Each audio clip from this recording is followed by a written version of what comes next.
If you want your priorities reflected back positively, you have to get engaged. I think I can't emphasize that enough. If you want to drive policy, then you got to be present. Earlier this week, I heard something that really stuck with me, and I love it. I'll use it here right now. If you're not at the table, then you're on the menu.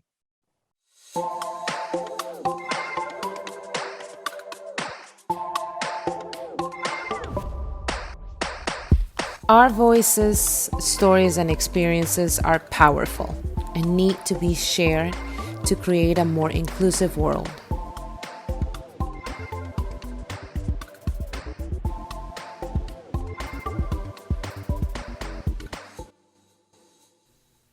Welcome to Hablemos, conversations with talented humans about inclusion, leadership, and purpose. I'm your host, Carolina Veira, finance and business strategist, DEI champion, and proud Latina. I'm also the Director of Partnerships at CareMax, where I lead initiatives to promote the value of healthcare, education, inclusion, entrepreneurship, and community engagement, while fostering partnerships with other corporations and organizations in the U.S. This episode features Luis Farias, CEO at RNL. Luis works on projects to help companies connect with the growing Latino population. He knows the political potential of the Latino community remains untapped, and is helping Latinos amplify their voices and opportunities. He also created the Target Your Impossible apparel brand to highlight the importance of removing obstacles that block individual progress and personal development.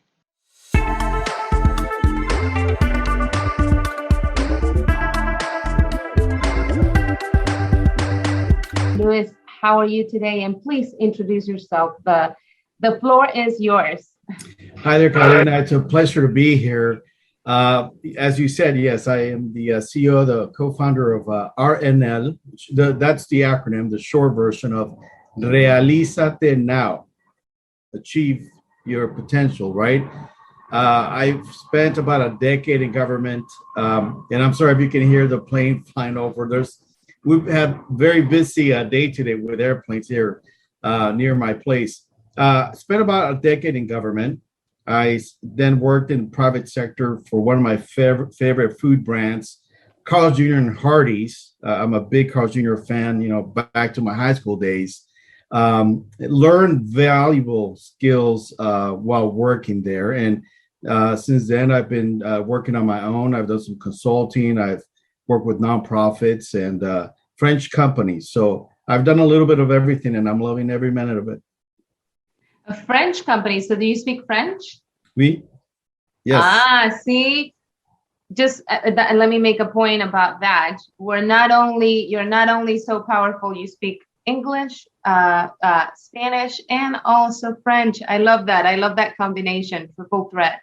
Thank you. Yeah, I it's one of the things I tell people. I got a chance to study French in high school, although there's a little story behind that. As I was taking advanced classes, I went to my counselor, and he was trying to be helpful, but he's like, Luis, why don't you just take an auto shop class like everyone else? And I'm like, I appreciate that, but I'm going to stick to French. So how about we do that? He helped me, obviously take care of that. I went to UCLA, studied some more, and then I studied in France for a year. So that's something I think young people should definitely consider. I know we're living in the COVID era, but if you can get away, it just gives you perspective. And that's interesting. That's a great point. I mean, first of all, how did you get that opportunity to study abroad? Was that tell us more about that? But also, if you could say that you learned something important and valuable that you could share with everybody, what was it after that experience? One, I chased it down, right? You got to hunt for things in life. If you want something, you got to go for it. You got to get it.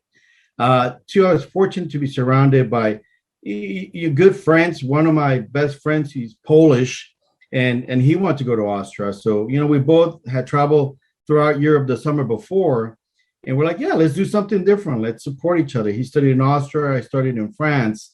And the thing that I learned there is there's nothing you have to fear. Most of us, we think, oh, I'm going to sound funny.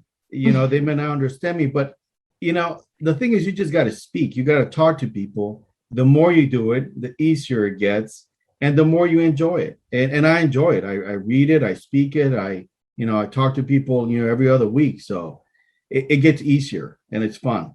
But it's also like what you mentioned, it's also about getting outside of your comfort zone and not being afraid of trying new things. And sometimes we get bombarded with all these ideas that, hey, we're not going to be able to do it, or it's going to take too much work, or or the imposter syndrome. Who am I to do this or to take on this goal, right? But it's also about trying, and we'll be surprised with all the things that may happen along the way. Why not ask the other question? Who are you to not do it, right? I think, like I said this morning, I had another event, and we're talking about the fact that if you think about life as a mirror, whatever you're telling yourself, whatever you're thinking, that's what's going to get reflected back into your life. So if you're somebody who says you can't do it, take that mirror and you just say you can't do it, so you can't do it. But change that mindset, and all of a sudden you can. And all of a sudden it's possible. And all of a sudden you have no fear.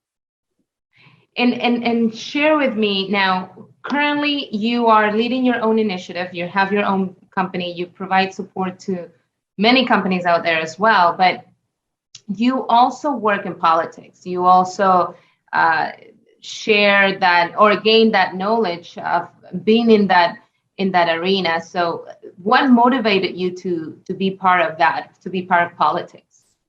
Well, I was born in Mexico, and my mom and dad were very hard to get us to where we're at. But as a young boy, I could see the challenge in our society, even when I was young, just standing in line sometimes for food. The hospital care wasn't ideal. Dad worked multiple jobs. And when we came to the US and you saw all this opportunity, I mean, I always just felt like there was opportunity in the US, even as a kid. Like, I don't know where I got that from, but in my heart, I'm like, that's a great place. And I want to go there and I want to be there. And you hear, I'm like, well, now I want to give back, right? This country that's given me opportunities that I couldn't find back in my homeland. And there's so many millions of immigrants like that, right? That have that same story. So I'm like thinking the best way to do it is to serve in government, because then I'm a servant of the people, and I get to put my knowledge to work to do something better. And I did that for about a decade, and I got a chance to do very cool things with a lot of really great servants, very talented leaders. Even worked, under Schwarzenegger. Towards the end, I was appointed as the deputy director of the Office of Economic Development. So I did some fun things, and I'm grateful and I'm thankful for that. And with that role, I'm sure that you impacted the business, especially the small business community in California. So what was your experience there? What do you think are the biggest challenges that the small business owners, particularly Latino small business owners, have, not only in California, but nationwide? Yeah, so I think one of the big challenges is getting access to capital, right? I think it's also, you got to upgrade your skill set. You got to learn about marketing. You got to learn about fundraising. You got to go out there and network with individuals. You got to get out of your comfort zone. There's a lot of things that I think can help a business grow. But if you're not aware of that, then really what you need is a network that you can lean into that can kind of walk you down that path. And then the other big thing is a lot of business owners do not speak up about the things that are important to them. Of course, they're running their business. That's their primary goal, right? That's their focus. That's their focus. But they also have to make it a point to get in front of the legislators, the office holders, so that when they're thinking about this policy or that law, they take into account the small business owner, which he creates jobs, she creates jobs.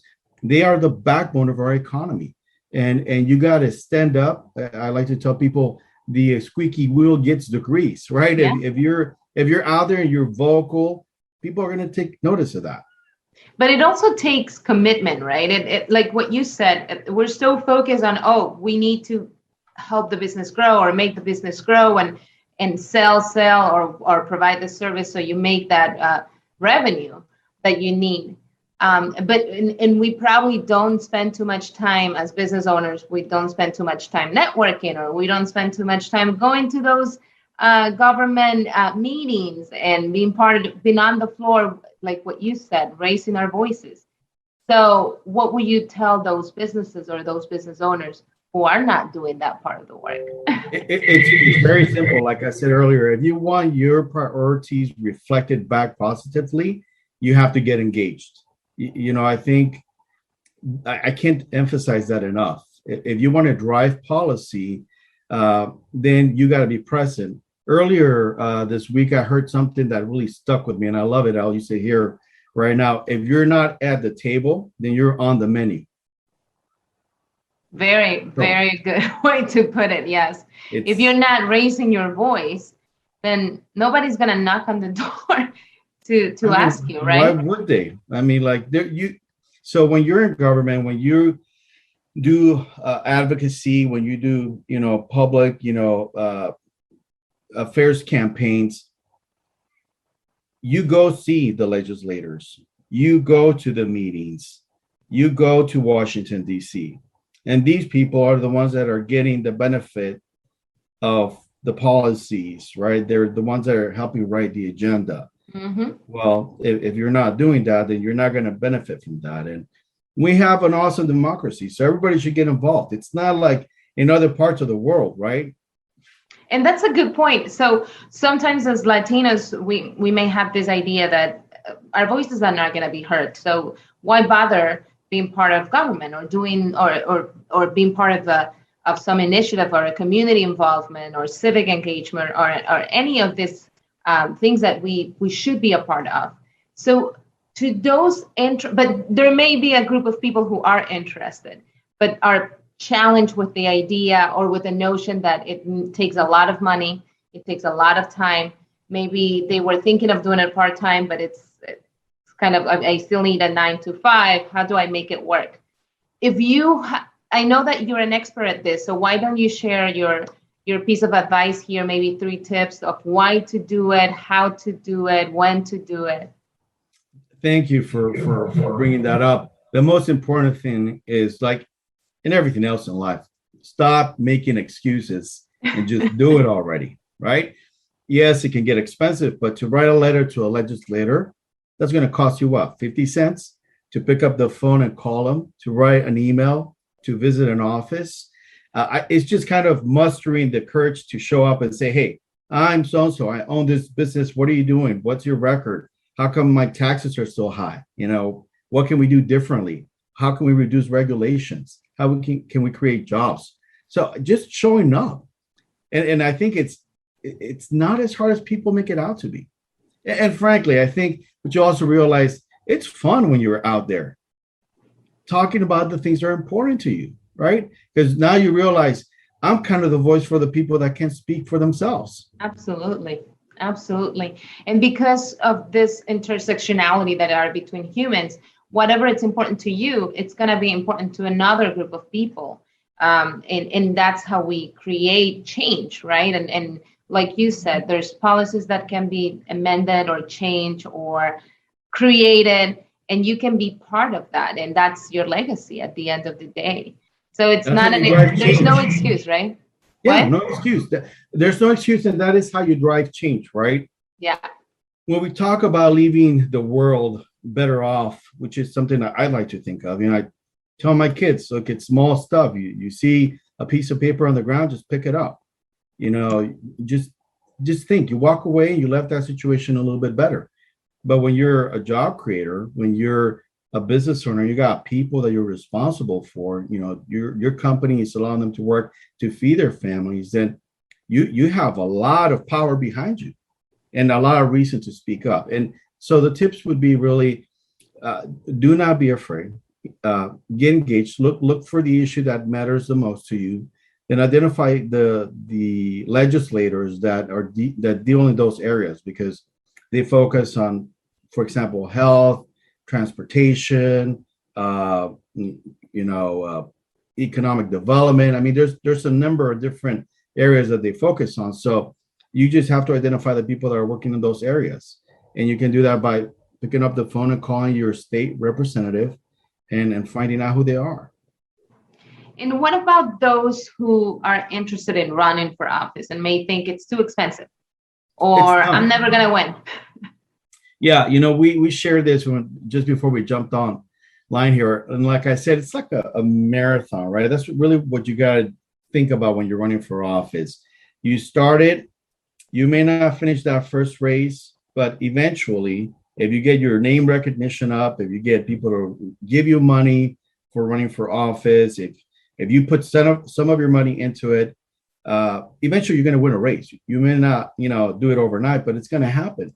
I think the really important thing is to just identify why you want to run for office, why you're passionate about it, how you're going to make a difference, and this is critical. How are you going to stay true to yourself? Because the old saying, power corrupts, absolute power corrupts absolutely. You can see that sometimes at play, right? Look, when I was in office, I remember you'd get the freshman representatives, right? They go in there, they look a little naive, maybe scared, but year one, year two, they're already like, well, I got an office, I got staff, I got a vehicle, like, I'm powerful. I like this lifestyle. I like this lifestyle. And that's why a lot of them become career politicians. By the way, my thing is this. People focus so much on staying in office once they get elected. That should not be the case. You should only stay in office if the people that voted you into office think that you deserve to stay in office. There's a difference there. And obviously, they're going to keep you in office if you're helping to create jobs, if you're reducing their tax liability, if you're improving roads, if you're improving schools. Look, in the private sector, there's accountability, right? Yeah, there's criteria. The people in office should not have less accountability because they're spending taxpayer money.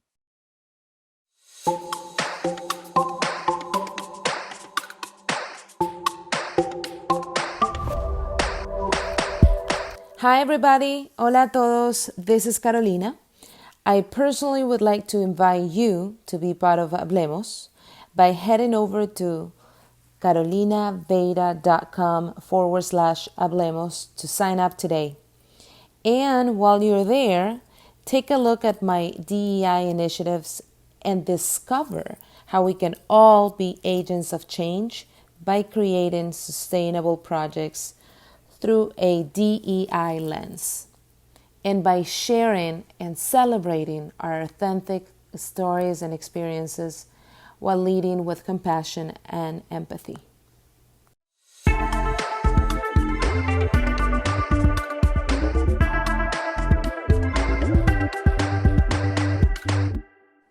And when is the right time to run for office? Anytime. I mean, you just got to really sit down and take inventory of what's going on in your life, right? Do you have a family? Do you have little ones? Are you single? Are you a business owner? How much time are you going to be able to dedicate to the job? Can somebody else step in and fill, for you in your business, in your personal life, so that you're not stressed out? Because obviously it's like everything else. Now you got to learn all of this lingo. You got to learn you got to sit in committees, how to vote, there's a lot of things that are on the table, and it's all doable, but you just got to manage your time wisely. And I know that we've talked about this before, Luis, because I know of a few people who are interested in running for office. And I said, hey, Luis, would you be willing to share your experience and your expertise with all those Latinos out there who want to make a difference, and their why is very important, and their purpose, and they're doing it for the right reasons? I truly believe we need more of those Latinos in office. So are you open, and would you be willing to work with them, to guide them into this? Absolutely. Look, I am behind people from all walks of life, from all races and ethnicities, whether male, female, everyone should consider that if they can, make the time to do that, because our society is very diverse. Mm-hmm. And oftentimes what we have in our legislatures is not a reflection of our society, right? Or So in corporate America as well. I mean, corporations everywhere. And like to your point, we need more of that representation. And thank you for mentioning that it could be anyone. It doesn't matter if they're Hispanic or not. We need representation in all forms and shapes and yes, we sizes. do. But I tend to focus on the Latino community because, as you know, we need more representation as well. So Yeah, well, it is the largest minority in the U.S. So you obviously you're right to do that. And I think the things that we need to focus on in there is education. I'm very passionate about that. I think we need to demand more of our school systems. I think I just had this discussion with my son recently. I don't care where you get a degree from. What I care about is there a job for you at the end of that 4-year stint, right? Right. I think schools really should focus more on making sure that people can get jobs after they graduate than everything else, right? It's not about degrees, it's about jobs. So we need people that can create jobs. And I think we also need to focus on reforming our educational system. And not to mention some of the other things that we see out there, right? With healthcare, with also homelessness. Here that's a big problem in California. So there's things where I think Latinos could be extremely helpful. Mm-hmm. And bring their own perspective. And I know you're very passionate about healthcare and health and fitness, and obviously that ties to mental health, social determinants of health. I mean, there's many things that ties to. But why don't you share with us how target your impossible and make it possible? How was that idea and project initiative, and now it's a reality? How was it born? Yeah, so I was going to the gym with my son a couple of years ago now. He was home from college and we started working out together. Multiple benefits to that, right? The obvious is you're getting fit. The other benefit is it was our time. It was time to talk without, me talking down to him as a parent, but engaging each other. So we did that for several weeks, and I started leg pressing, which is something that I used to do in high school. I loved it, right? I just felt great when I, lifted like 700 pounds doing that leg press. And I said, I'm going to do it again, but I'm going to try to double it, which I eventually did. But then because of COVID, we stopped going to the gym. Now I'm back in there. But what I realized during that time was whether it's the gym, whether it's your personal life, whether it's professional life, there's impossibles. They seem impossible until you get started, until you target that impossible and you make it possible. And I think today more than ever, we have to identify those impossibles, and we have to give ourselves the power to crush them and make ourselves be happy, be healthier.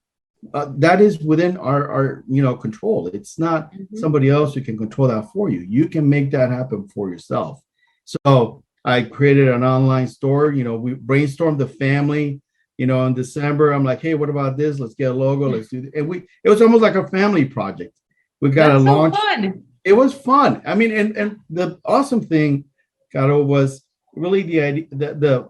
This you have an idea, you conceptualize it, you bring it to life, and that's what I love. Right? When you can create something out of nothing, when you can have an achievement that you're proud of, and everybody should aspire to do that because we can all do that. Right? Yeah, and it's accessible, and it's interesting what you mentioned because everything starts here. I mean, I'm a firm believer that whatever we design in our heads, it's what's going to happen, and it's we need more people like yourself, like you saying, you know what, it's all possible, and it all starts with you. It starts with you, it ends with you. It's whatever you want to make possible, right? And I think it's so cool when you share your not only your story, because I know that you talk about that in the book, but also what the business model. I mean, I think it's so reaffirming as humans that, you know what, it is possible. It is possible. That crazy dream, that what others call it crazy dream, but it's what you want, it is possible. Well, and thank God for crazy dreams, because if people didn't have crazy dreams, we wouldn't have airplanes, we wouldn't have cell phones, we wouldn't be talking to each other like this. Yeah. So, I'm a big champion of the outsiders, the innovators, the ones that are local or loca in the head. Go do it. Show the world what can be done, because there's too many naysayers out there.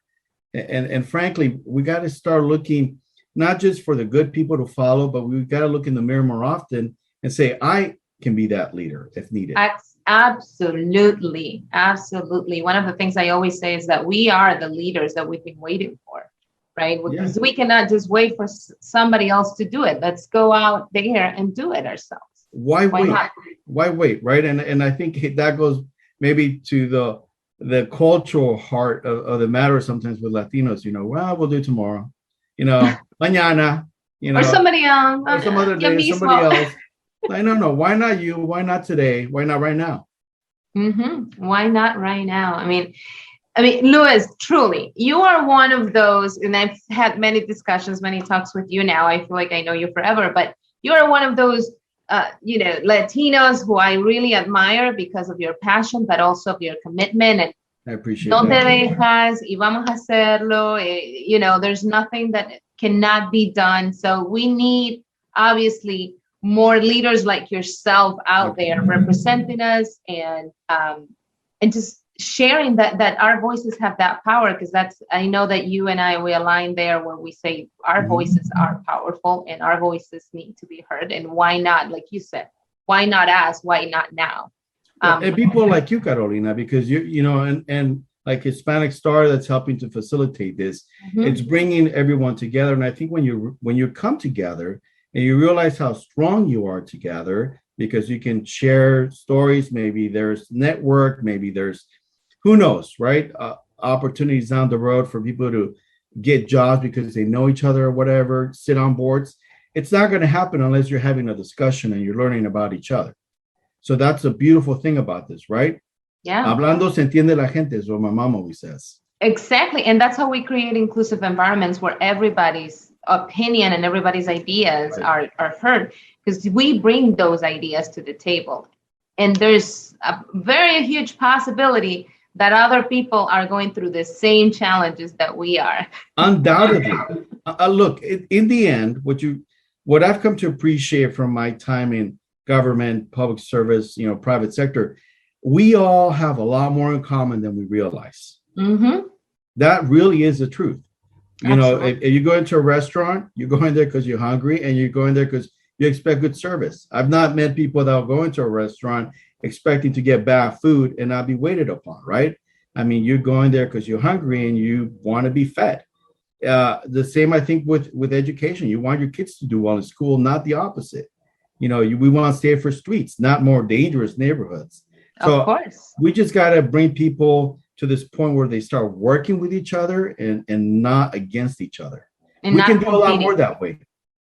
Yeah, absolutely. Absolutely. And is that your why? Is that your why, your purpose, Luis, to unite people and to work together there's no limits type of idea? Yeah, that is definitely part of it.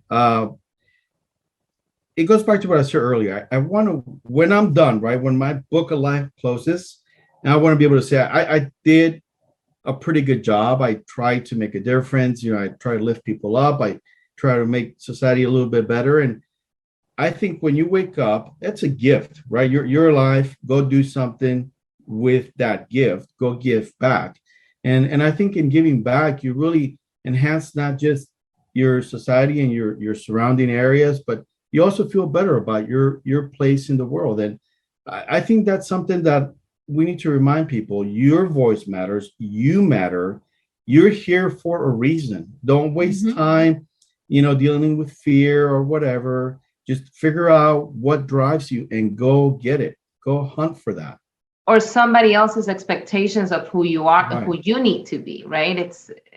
I feel that we waste so much time, especially during the teenage years just thinking about, oh, what are they going to think about me? Or even with our parents, oh no, I have to do what they tell me. Yeah, I mean, we have to follow certain rules, true, but Right. ultimately we need to do what makes us happy and align everything with our purpose, our legacy. Yeah, I couldn't agree more with you. You gotta be true to yourself. Mhm. And I think when that happens, then you're able to give the most of yourself to others. You can truly be happy, not be miserable, because there's a lot of fake happy people out there. Uh, and that's a tough spot to It be is in, right? true. It is true. And I'm pretty sure that sometimes we have those days where we're like, oh, we're You're barely pushing making it. past it. So Yeah, fake it till you make it, right? right. Yeah, no, sometimes for sure, but it's once you tasted the real thing, you want the authenticity. People want the real thing. I think that's where we have a lot of opportunity, and certainly for the young people, they need the role models, right? It's not just the sports players, it's not just Mm-hmm. movie stars or the singers. Make it so that you're actually focusing on the people that make a difference in your life. Maybe your abuelita, maybe your teacher, maybe other people that really are helping to build you up. Those are Absolutely. the heroes I think we need to focus on. Absolutely. Those and let's include, you said teachers, you said family members, parents, grandparents, uh, but also business owners, people, Yeah. lawyers, Yes. doctors. I mean, and the people in the front lines. Why not? I mean, they are real life heroes. Yeah, Absolutely. changing Absolutely. the story. Yeah. So I want to remind everybody that if anyone is looking to get into the political arena, this is very important to me because I do feel that we need more representation uh, from all, women, Latino women, people of color, whatever you want to call it. We need more representation. So if anyone needs advice, consulting services, you're there for them. How do they reach out to you? How can they reach Uh, out to you? yeah, easily. I'm on LinkedIn, so they can, just look me up. They'll find me without a problem. On Instagram, I have an account for the Target You're Impossible, but I also have my own account, so they can find me on Instagram and then on Twitter. So all the main platforms, if you will. And the Target You're Impossible is that the name Target You're Impossible? On Instagram, it is Target You Impossible, and I'll send you the actual, link in case you want to share that on LinkedIn afterwards for the episode. But yeah, they can reach out anytime. Happy to answer questions. Louis, I'll be making a podcast out of this, so you'll Fantastic. we'll do a couple things there. But I want to thank you so much for saying yes to this opportunity to share your story, to share with everyone out here that there's opportunities for anyone to make their impossibles possible, to make That's it right. possible. So thank you for sharing your story. Thank you for sharing your ideas, your everything that you are, because I feel that we need, and I know that we need more leaders who are willing to lend their voices, and you're one My of them. pleasure. So thank you so much. My pleasure, Caro. And I wish you all the best. Keep up the good Yes. work. Yeah, let's keep it up on your end, on my end. Let's work together. For So thank you sure. so much, everybody. Thank you for joining us.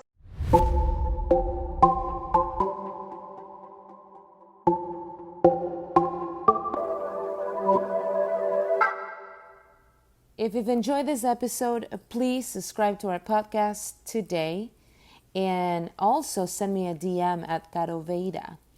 Share the love, share the comments, share the thoughts. Special thanks to our partners at the Hispanic Star and Catuna Digital Marketing. Gracias mil.